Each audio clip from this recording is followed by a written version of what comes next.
Thank you for joining us for Eye on New Mexico today. Joining me, we have Albuquerque Mayor Richard Berry, just reelected to a second term last month, and we'll be talking to the mayor today about his plans for the city, some things he said in a recent State of the City address, some of his goals. But first today, we wanted to talk about the event that had our city in the national spotlight recently, and that would be the special election on a late-term abortion ban. This past week, voters defeated the measure, which would have banned abortions in Albuquerque after 20 weeks of pregnancy. This election was actually the first municipal election of its kind in the entire country. It started, as you'll remember, as a petition drive. Supporters had to get 12,000 signatures to get that measure on a ballot in the city. And that is one of the things I invited the mayor to talk about today, is the idea of citizen-driven legislation. We saw the abortion ban, the most recent case, but also last year the minimum wage hike that passed in Albuquerque as the result of a petition.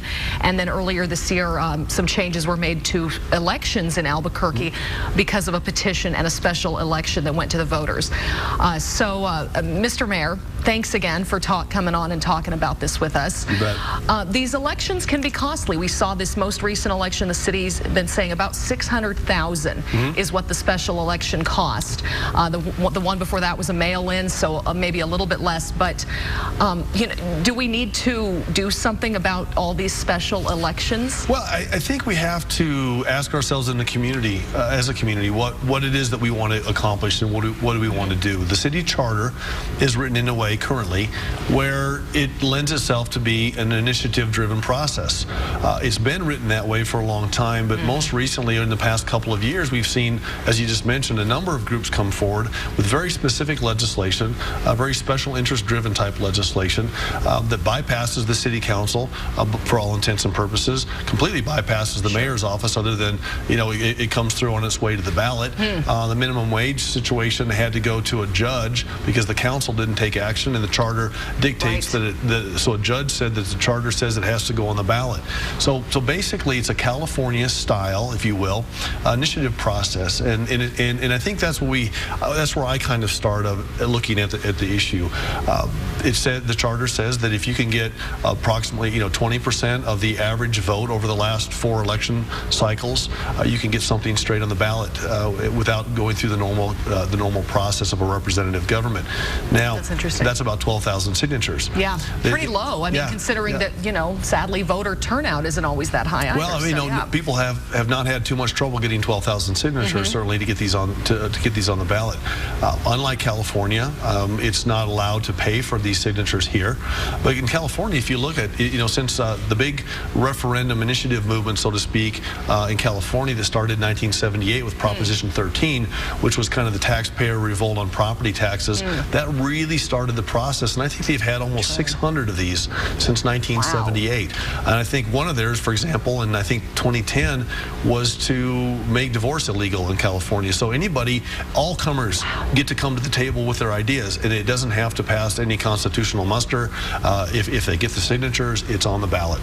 So there's some legislation that's being put forward by several city councilors right now to address some of this issue. But I think we need to have a broader discussion as a community and talk to ourselves about what do we want? How much of an initiative state do we want to have? As a mayor, I certainly want voter engagement. I want people to have a voice, and the traditional voice is you elect a representative, a mayor, state legislators, city councilors, governors, presidents, congresspeople, senators, and you hire them to represent you in a representative style democracy. They make votes on your behalf. You then have an opportunity every election cycle to say, well, you did or didn't do a good job for me and my family or my personal interests, so I'm going to try to vote somebody else in to be my representative. This is very much a direct democracy process. A lot of folks would tell you in California that it has really led to lots and lots of problems there. Takes governance away from a representative style, and it puts it in the hands directly of the people, which I don't really really, as an elected official, have a philosophical bent one way or the other. But I think it's an interesting discussion for us to have as a community about, do we want to continue to spend $500, $600, $700, $750,000 every time somebody can get a signatures, regardless of what it happens to be? Yeah. Maybe we want to talk about saying, if you get the signatures, that's great, but it goes on the next regularly scheduled election. That would solve that problem. Or maybe there's thresholds. How many signatures should it take? Yeah. But I don't think, as a mayor, I see it as my position to be the sole determiner of that. I think we should have a community discussion. And what would have to happen to change the rules? I know that the couple city councilors you mentioned that are looking at doing something, I believe that is their proposal, that you could still get a petition going, but you would have to wait until a regular election to get that on a ballot. With the right amount of votes, we can change that. We can change the charter. We would go back with charter changes to the public. There are certain things we can do with the election codes and other things as a representative democracy to facilitate some of these things. But I think what I'm most interested in is having a broader community discussion before we start. We don't want to knee-jerk one way or knee-jerk the other way. I think we should open this up for a community dialogue. Well, some would argue that this, putting the power in the hands of the people is true democracy in action. That they're saying that the city councilors, the mayors, at the state level even aren't addressing these issues. So we're going to just address them ourselves. And in this most recent election over late-term abortion, we actually saw a higher turnout than for the city municipal election that happened in October, when you were reelected, of course, as mayor. So that was interesting, that more people actually did come out to the ballot box in this election. Now, obviously, it was an issue people had something to say about. I can imagine a more, passionate issue in the United States. I mean, I think it's a reflection of the issue itself. We didn't have that high of turnout on the 50% voter initiative. Right. When we changed it to get 50% to be able to get elected, not that high of turnout on that. A good turnout on the minimum wage stuff, but not like this. I think this was a reflection of the issue itself. And so not all of these would have the kind of turnout that we saw. But and certainly in the charter, there's nothing that dictates what kind of an issue would be okay. You can pretty much propose any question as it is right now my understanding for a petition. My understanding is, and it's like this California initiative, somebody got enough signatures to outlaw divorce, so it was on the ballot. And voted down, well, but we have to, exactly. So there's no requirement to pass constitutional muster at this point. That's something I think we should certainly look at. Is there some kind of a vetting process but California doesn't have that. So that's why I'm saying this. We're kind of at a point as a community where the decisions we make on this today are going to be very reflective of how the city is governed in the future. And if Albuquerque decides that a direct democracy, kind of an initiative state, is what they would like. It comes with its pitfalls and perils and expenses, but once again, if that's what people want, that's we're here to serve people. If they want to look at a pragmatic approach to making it more pragmatic in itself, then I want to be in that conversation, and I think we can have that. Very interesting. So we'll see what happens. Of course, in City Council, we could see some movement on that soon. Let's talk about some of the things that came out of your State of the City address recently. You have this new plan called Innovate ABQ. What is that all about? It's about jobs. It's about job creation. And it's interesting, we talk a lot about economic development. We spent a lot of time and effort in my first term talking about economic development. Some of the most recent indicators put Albuquerque at the very forefront. Some of the national studies, one that just came out by the U.S. Conference of Mayors, shows Albuquerque doing much better than the national average next year. Some outside sources, global sources, for example, there's a publication called Direct Foreign Investment. They see Albuquerque as one of the top 10 cities of the future. Most recently, in a study that's commissioned by the Brookings Institute, they study the recession and cities in the recession, from the peak to the trough of the recession, and then from the trough to the recovery. Albuquerque in the last quarter was, I think, in the top 5 cities for percentage of job recovery. And then other studies show us lower in the list of 100 for certain characteristics. But it's all about creating opportunities for people in our community and ways for them to prosper. And we do that in a number of ways. But I always, I came to this this office as a business person. And I always tell people, to create a job, you have to first create a business. So we're spending a lot of time, and yesterday we announced our new economic development director, Gary Opedal. Gary is a serial entrepreneur, if you will. He's someone who has spent much of his career with startup companies, taking technology from the laboratories.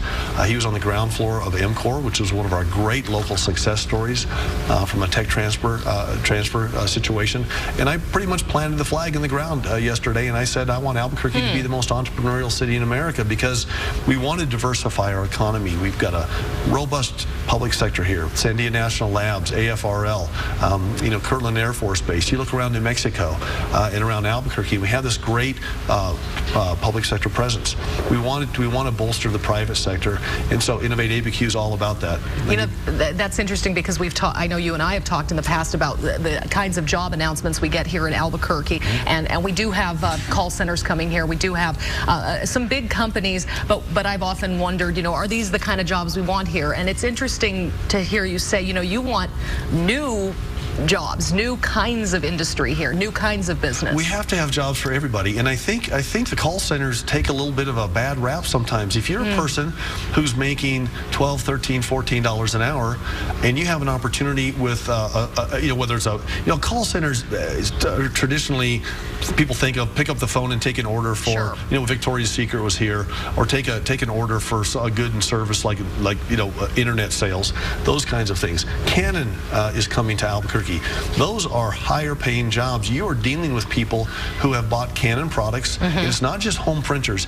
It could be high, multi-million-dollar movie production equipment that Canon produces, and you're there to troubleshoot and help people walk through that. Yeah, so those are good jobs. And if you're making, like I say, $10, $12, $13, $14 an hour, but you have the skill sets to make $16, $17, $20 an hour, that's a good job for you.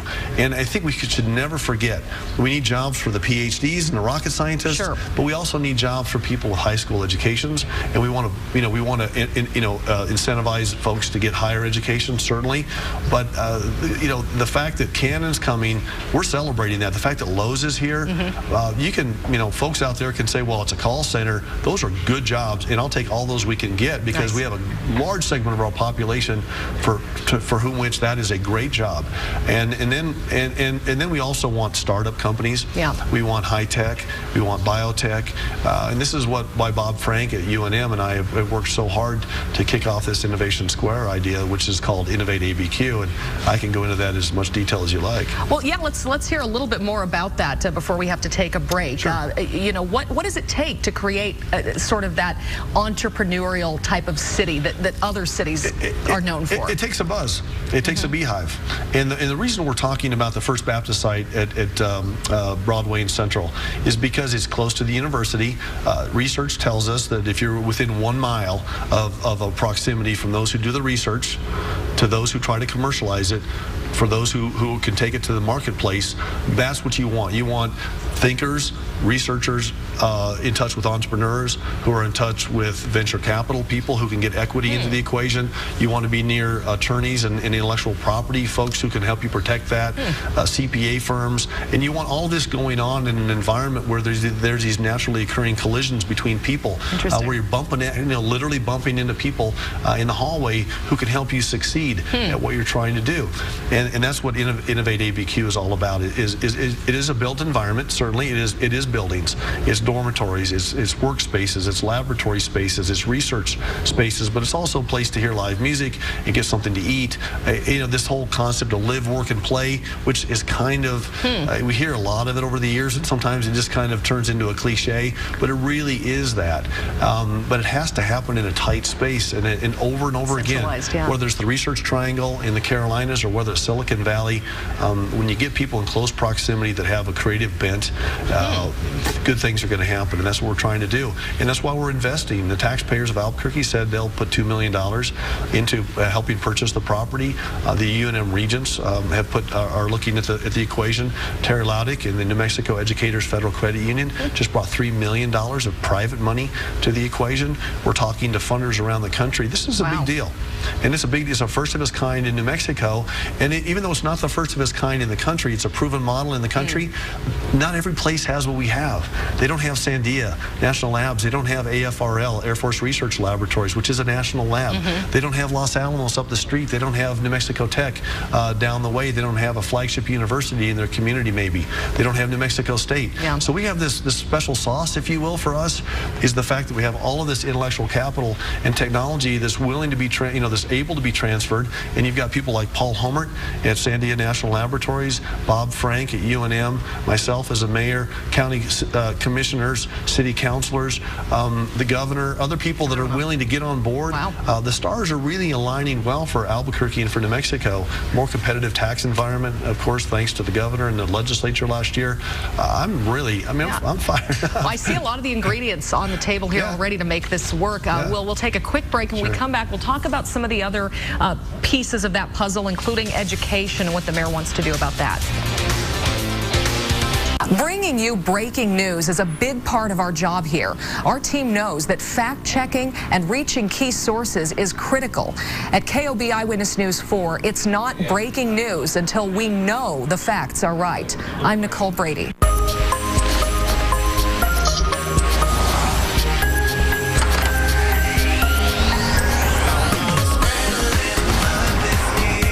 This December, remember, provocative design and exacting precision come together in one powerful package at the Lexus December to Remember sales event with some of the best offers of the year on our most thrilling models. Lease the 2014 IS250 for $349 a month for 27 months, and we'll make your first month's payment. See your Lexus dealer. A top year-round destination in New Mexico with the best skiing, boarding, golf, tennis, fishing, and more at Angel Fire Resort. Go to halfoffski.com to get 2 lift tickets for the price of one from ski areas around the country. Don't hit the slopes without going to halfoffski.com. Thanks for staying with us. We're talking with Albuquerque Mayor Richard Berry today. And before the break, we were talking about this new plan, Innovate ABQ, which the goal is to create sort of an entrepreneurial spirit in Albuquerque, taking an actual location, the First Baptist Church right now, and making that a sort of center where we will bring together entrepreneurs, as you mentioned, people in the legal community, the education community, technology, everyone who can kind of help build that sort of Silicon Valley style environment. So very, very exciting, but a big piece of that is the quality of education in this town. Absolutely. And we hear it not just from the city, but we've heard people at the state level say it, that people are turned off at times from coming to New Mexico because of the level of education that their children can get here. Is that a valid concern that people have raised? I don't care where you live in the country or in the world, the education system matters. It matters significantly for those who are in the system at the time. My son's in the educational system now. He's a junior in high school. It matters to folks that are taking their kids to kindergarten next year. It matters to folks who are trying to get their advanced degrees at universities. So all the way from really early childhood, pre-K, all the way up through kindergarten, K through 12 is vitally important. The quality of teachers is vitally important. The quality of institutions is vitally important. Parental involvement, community involvement, all of these things come together to make sure that our students have every opportunity to prosper.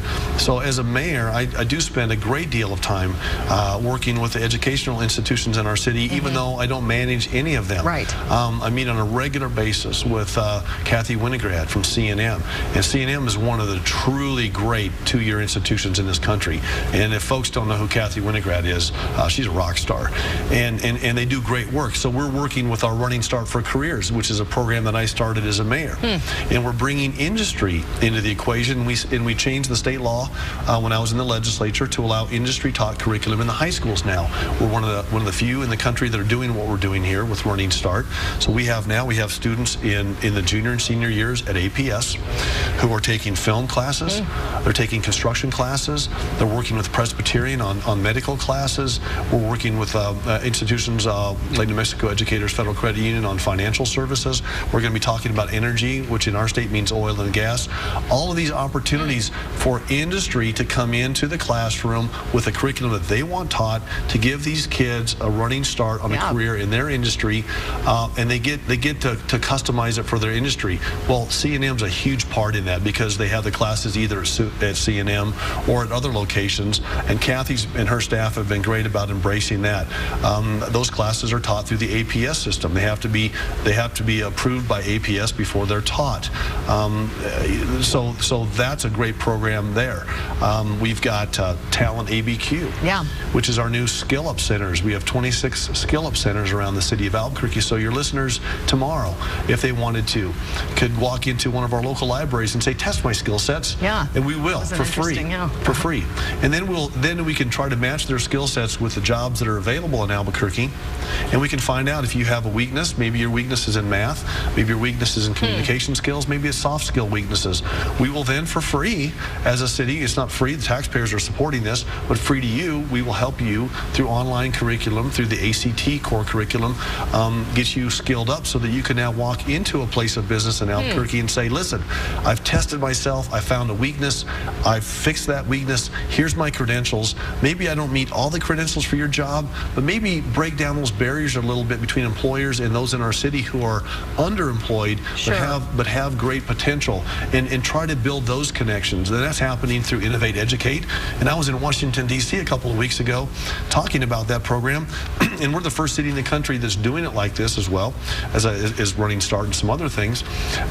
People are really excited. And last night, I was at dinner with a company looking to relocate or to expand into Albuquerque, and we started telling them about educational initiatives, about how the school system, the public school system is working with our two-year institutions and how they're working with our flagship university, and how the city's pitching in, and how industry's coming to the table with curriculum. And all of a sudden, decision makers around the country are saying, wow, maybe this Albuquerque's got something going on, because we'll have a viable workforce, a viable educational system, and those are all the parts and pieces that we need. And now that we have an entrepreneurial, robust entrepreneurial programs working through our incubators, through TVC, STC at UNM, West, other incubators in town, that's why I get so excited as a mayor, because all of these parts and pieces are there. And as my new economic development director, Gary Opedal, says, sometimes it's a matter of connecting those dots, and we're doing that. Well, and I think a lot of people get excited when you hear about some alternatives in education. You know, putting business leaders in the classroom to talk to these kids about the jobs that are going to be available for them, and starting to get them thinking about those skills and what can motivate them. But so many times we hear, especially in the media, we report numbers. It comes down to numbers, it comes down to graduation rates, and we know those are important too. Now, one of the things you proposed in the State of the City address was increasing the number of graduates we have here. I believe that includes college level grads and high school level you're looking at. Well, it actually is called Mission Graduate, and it's a team that I'm on, and it wasn't my initiative, but I'm proud to be on the team. It was started United Way of Central New Mexico and their group, Jim Hinton at Presbyterian, Kathy Winograd at C&M. We're looking around the country at best practices, and one of the things that we know is that for every 1% of our population that has a post-secondary education, 2-year degree, 4-year degree, in Albuquerque, that could equate to over $500 million per year in increased GDP, if you will, as a city. And we're starting to recognize around the country and in Albuquerque that your prosperity relies on your education, but also on your neighbors. And so this is the cool thing for me. This is what I think is interesting, and this is why I think we're really in a renaissance time right now in education, and how we think about you know, our neighbors and our friends, and how they tie into us. We're going to help our friends and neighbors succeed, because if all we're worried about is ourselves, we're not going to get where we need to go. So Mission Graduate is an audacious goal to add 60,000 individuals in our community, in our metro, four-county region, that have some kind of post-secondary certification or degree by the year 2020. That's a heavy lift. And it's going to take everybody working together. It's going to take family and friends encouraging and inspiring young folks to go past high school, to let them know it's important to graduate from high school, and there is a bright future for you. And to go beyond that to a degree situation, it's going to take employers, and I'm looking at ways at the city of Albuquerque to help our 6,000 employees, if they don't have a college degree, think about doing that. It's going to take the churches getting involved with their congregations, and saying, listen, we're here to support you. It's going to take parents, scout troops, neighborhood associations, businesses, government leaders, private sector leaders, and we can do it. And we can absolutely do it. And if we do, once again, it makes us more viable economically, but it also, all of our boats rise together. Yeah, absolutely. You talk about making your helping your neighbor. And another thing that you brought up in the State of the City address was the need for more mental health resources in Albuquerque. And that absolutely is a classic helping your neighbor case, where we all do better if the health of everyone around us is better. Why mental health specifically? You've seen a concern here, I take it. Well, I think we're failing as a nation on mental health services.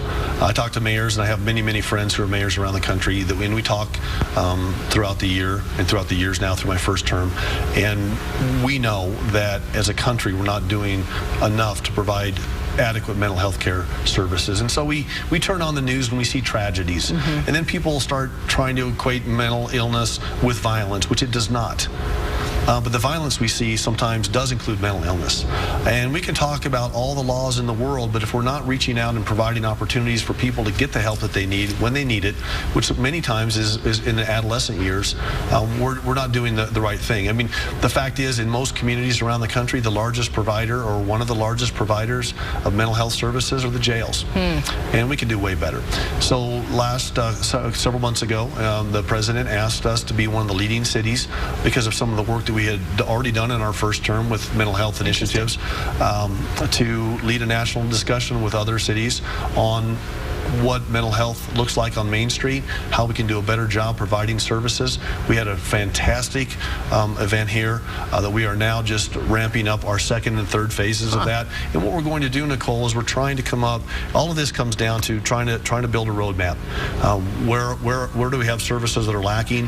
Where are the redundancies? How can we build collective impact models that will really make a difference, like we've done in our homelessness initiative, for example. Right. Perfect example. We made a huge difference through collective impact modeling. And we want to be a national leader in Albuquerque, because it's not an Albuquerque issue, but I think we have a community that will accept talking about difficult issues that have, Albuquerque has a big heart, and like I said, we've seen it through Albuquerque Heading Home, which is our homelessness initiative. We know people will step up, and we can solve some of the problems here. And what gets me up early every day and keeps me up late working every day is this idea that we can craft solutions in Albuquerque that can be taken to scale around the country. We can, we're a national leader in many ways. We're a global city in many ways. Sometimes we don't give ourselves enough credit for that, but we're coming up with solutions here that mayors around the world can use and cities around the world can use, and that's a high goal, but we can do it here. Yeah, you definitely, if you look at this most recent special election, you see a diversity of opinions here that seems like is a very good thing for a city to have. It is, and in this particular referendum, this initiative that was on the ballot is a very divisive issue. Yeah, most things aren't. I think one of the ideas that I try to promote as a mayor is the idea that, listen, we can have individual philosophies on, we can, on death penalty, right to life, gun laws, you name it. And there's all these issues that kind of that are incredibly important, and they take a lot of people's time. But there's all of these other things: mental health issues, dealing with other social issues, graduation rates, getting folks educated, getting the workforce bolstered, job creation. And those are not polarizing issues, and we made a lot of progress in our first term working on those kinds of issues, and I'm really excited in the second term to keep that ball rolling, and we're starting to get a lot of national attention for it. I'm being asked as a mayor to speak around the country now on the things that are happening right here at home, and that's not just me. It's not just because I'm the mayor. It's because we have a community that's resourceful and innovative, and I'm proud to get a chance to serve here. Well, thank you for coming and talking about some of these plans with us, and we'll keep bringing you back to talk about what you're talking about around the nation. Mayor Richard Berry, thanks for being here, and thanks for watching. Join us next Sunday for another Eye on New Mexico.